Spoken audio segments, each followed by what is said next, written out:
Hey, this is Mark with the Practical Stills. Time to open up some more bottles, which are already open, because I did that a few weeks ago on our Friday Sips Live. If you haven't seen that, Dan and I typically on Fridays at 2:30 Mountain Time get together, we drink some whiskey live, we talk about whiskey things that matter and things that don't matter, because it's just whiskey and it's supposed to be fun, and that's what we do. But join in, that's a good time. And we opened these two Jack Daniel's expressions then. We've tasted them since. I like Tennessee whiskey, and of course Jack Daniel's is one of the prime examples of Tennessee whiskey. Jack Daniel's Old No. 7 is the #1 selling whiskey on the planet. Must be good, and I like Old No. 7.5, but at 80 proof for Tennessee whiskey, that's a little thin. So some of the single barrels are awesome.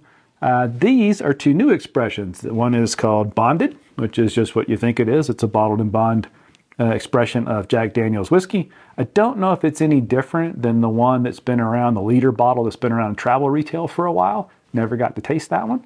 And the other one is called Triple Mash. And that denotes that it is made up of an American malt whiskey, a rye whiskey, and the typical Jack Daniel's Tennessee whiskey. And it says it is a blend of bonded American malt, rye, and Tennessee whiskeys, and says bottled and bond. I wouldn't have thought you could take all that different stuff and still call it bottled and bond, but it does say the product of one distiller and one distilling season, so I guess at some point there at Jack Daniel's they distilled some malt whiskey, or maybe they used some other Brown-Forman whiskey and somehow that works as one distiller. I don't know. I don't really care. I like it. And they are retailed at about $39, which is what I paid for these.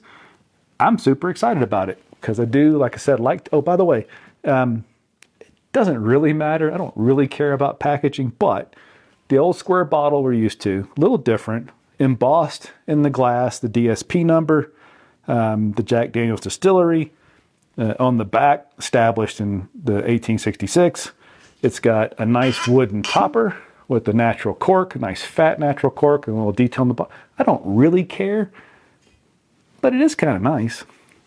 So if you get all that for $40, and lately I've been having a little bit of problem with the whiskey market and how crazy things are getting, I think it's a hell of a deal. Now, we open these, I'll tell you now, Dan did not care for the bonded one. I like it.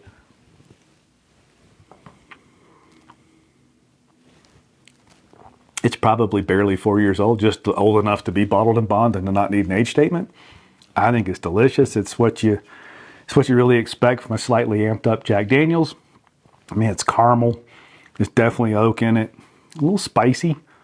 A bit of a floral thing going on. Delicious. I think it's good.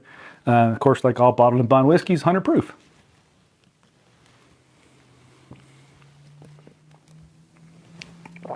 I just don't think you can beat that if you like Tennessee whiskey. Or even if you like bourbons that aren't quite normal. So this one, the triple mash, of those three different mashes, and I will tell you this, I do like this one better. Dan did like this one. And this has got what you expect, but that extra malt content, you just can't beat that. It's more floral on the nose. I mean, they talk about honey, malt, and soft oak. It's definitely not as oaky, but it's a little more floral on the nose, a little less sweet.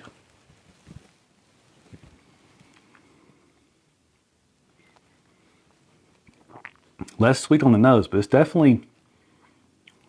a little thicker than the bonded, or really it's even got a better mouthfeel than that last 94 proof store pick I had. And it is, it's honey, some kind of natural sweetness on the front, but not sticky sweet at all. And it lingers on the front of the palate. Just delicious. Less than $40. Anything around $40.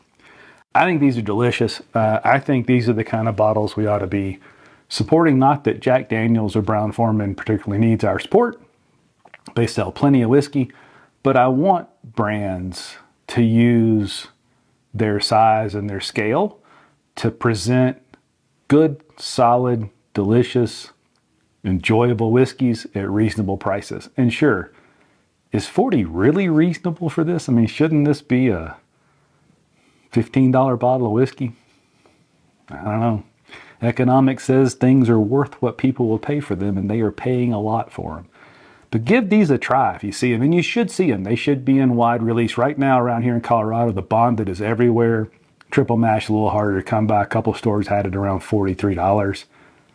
I'll wait and see. Since I got this one at the normal price at my favorite store, I may just hang out and wait for it to come on. But I will definitely put a few of these away. I think they're supposed to be ongoing releases. They shouldn't go anywhere, but they may stay around but get to $50 or $60 like a lot of other stuff has. I hope not. I hope Brown-Forman and Jack Daniels are using their scale to keep it real and keep it reasonable. But I guess we'll see. Love to know what you guys think. If you had either of these, are you Tennessee whiskey fans? Do you like Jack Daniels, or is it just Disneyland for whiskey, which frankly is kind of what it feels like when you go to a distillery. Lots of computers, lots of people, lots of flashing lights. But good whiskey. And that is all that matters. Cheers.